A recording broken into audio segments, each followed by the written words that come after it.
Hello, hello, hello. Welcome back, everybody. Welcome back to Chapter 1 and Beyond. And today's bonus episode is Book Bites episode. And I'm going to talk about the top 10 books from my childhood that I would like to highlight and shout from the rooftops because it absolutely made my childhood complete with my love for reading. And I'm really excited. So let's get right into the list. So the first book that was top on my list from my childhood was Matilda by Ronald Dahl. This is an absolute childhood classic about a girl that is exploring reading and wanting to go to school, and she's got magical powers. What can you not ask for? Absolutely love the movie adaptation of this. Definitely recommend if you are looking for a book to read with your kids. The next on my list is the Boxcar Children's series. Um, Absolutely love this series. I don't know why a lot of people do not talk about this when it comes to nostalgia, but um, definitely recommend this as well to middle grade readers and juvenile readers. So, and I'm pretty sure you could still get them through the library. So, they are very hard to find when it comes to half price books or thrift books. But they do still exist out there, and definitely recommend them. And those books absolutely highlighted the start to my chapter reading love for books. The next up on the list actually was read. I personally read this book, I believe, in middle school and possibly high school. I can't remember exactly, but it's The Outsiders by S.E. Hinton.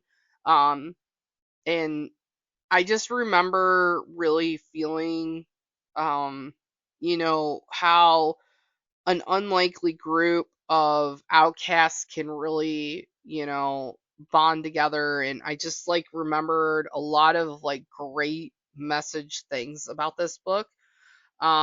I don't know if they still have this in like a reading curriculum per se, but I do remember this one very vividly being a required read, and I definitely recommend this for middle schoolers and older children of sorts. The next one on the list, this one actually opened me up to quite a bit of poetry reading. And this was A Light in the Attic by Shel Silverstein. And his work was great. I love the drawings with this particular poetry collection set, and I just thought it was very clever. And it was just so creative for its time that I just felt like this really needed to be on this list for sure. The next one that was also on my list was this actually opened me up to more of like the spin-off fairy tales. Actually have this on my physical bookshelf now. And I do read this to my kids, but it's called The Stinky Cheese Man and Other Fairly Stupid Tales by John. Oh gosh, here we go with botching up the last name, but it's Sizeka, Siska, Scieszka.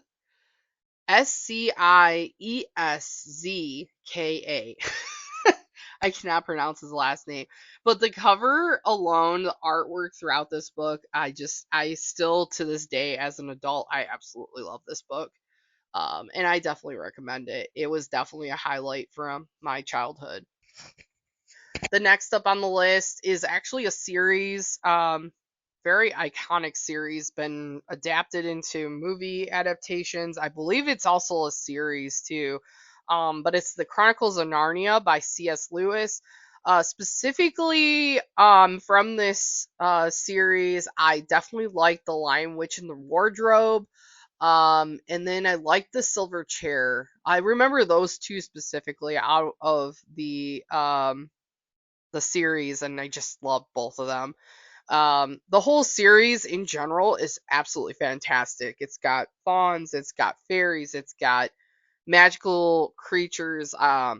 It's got the whole fantasy adventure elements that I love even now as an adult. And I'm hoping in the future I will read this to my kids, but I sadly do not physically own this series, and I'm very sad about that because I am working to get my hands on it, and I really, really would love to do a reread of this series.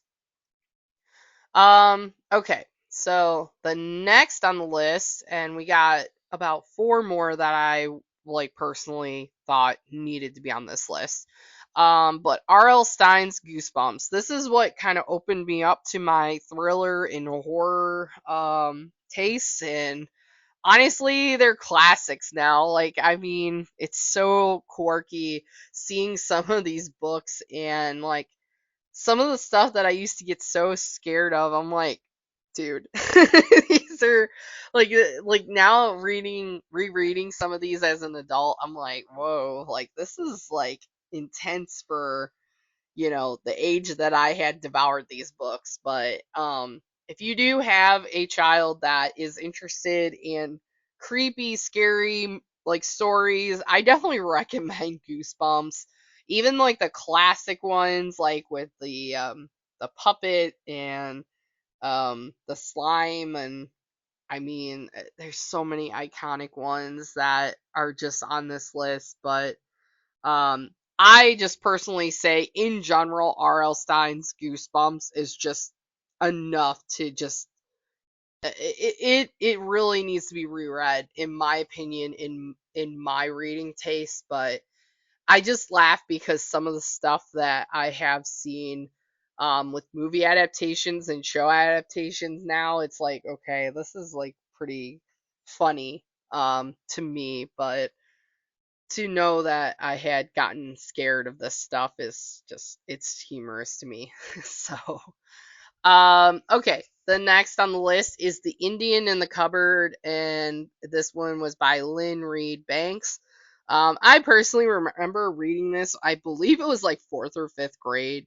I can't remember, but I remember the movie. I loved it. I thought it was really cool, like seeing like toys and action figures coming to life, and the whole story behind the Indian in the cupboard, and the discovery of the boys toy action figure coming to life. I don't know, I just was really, really into these types of books, like where things that are inanimate objects like actually come alive and they talk to you and they have like full story behind. And um yeah, it was just it's definitely needed to be on my list. So okay, so we're getting down to the last two. So the next one is another icon from like the 90s, but it was one that I was obsessed with.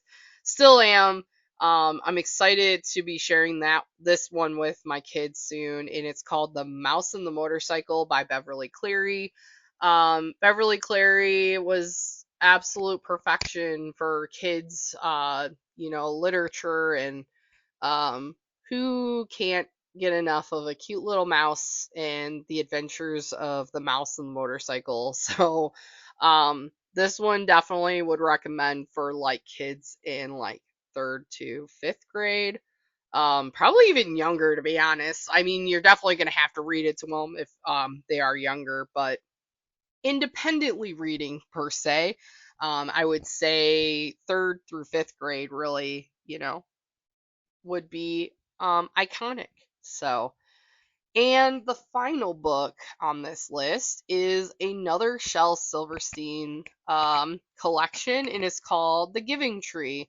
Um, and I actually physically own this book, and I remember reading this one over and over and over again. And it's so good. It just like, like talks about how, like what you take, you also have to give back. And it's just like such a good, warm-hearted message that I feel everyone kind of needs to read at some point in time in their life. And um my daughter, my oldest, she loves this book. um and I'm hoping in the future I can read this to my son as well, and it absolutely had to be on this list. So, If any of these titles or series kind of bring you down a nostalgic,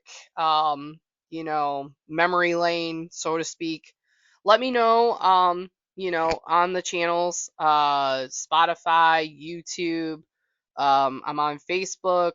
Please share, what are some top 10 iconic books that you read from your childhood as well? I would love to hear from you. But until next time, take care and happy reading. Bye.